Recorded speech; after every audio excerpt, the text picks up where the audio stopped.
Previously, on the Case of the Muted Melody.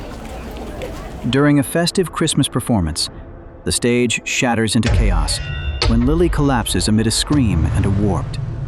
As Patrick checks her pulse, he's pulled into a supernatural vision where a shadow coils around her neck.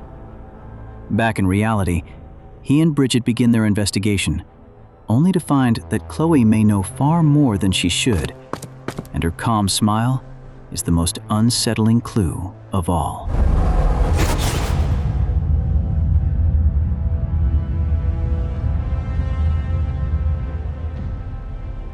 Bridget called after her, but the girl didn't slow down. Patrick watched her retreating silhouette, certain of one thing. Chloe knew something no one else did. And because of that, he couldn't let her walk out of sight. Patrick turned sharply into the narrow alley, expecting Chloe to be only a step ahead. But the alley ended in a tall, concrete wall. No door, no gap, no place to hide. Empty. Impossible. He blinked, heartbeat skipping. He had seen her turn into this very path seconds ago, yet now it was a dead end.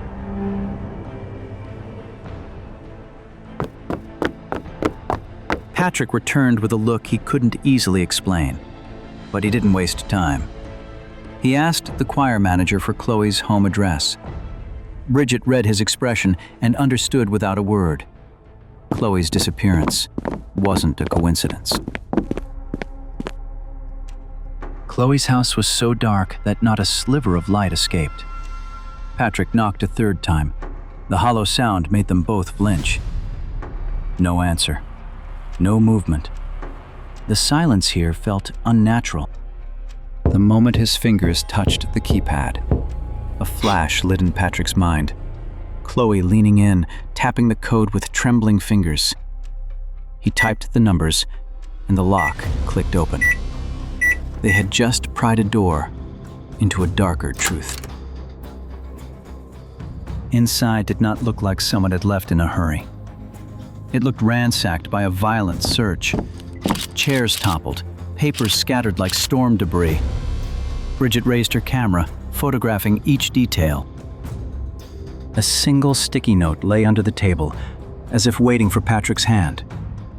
The jagged message read, "Shut up, reveal, die."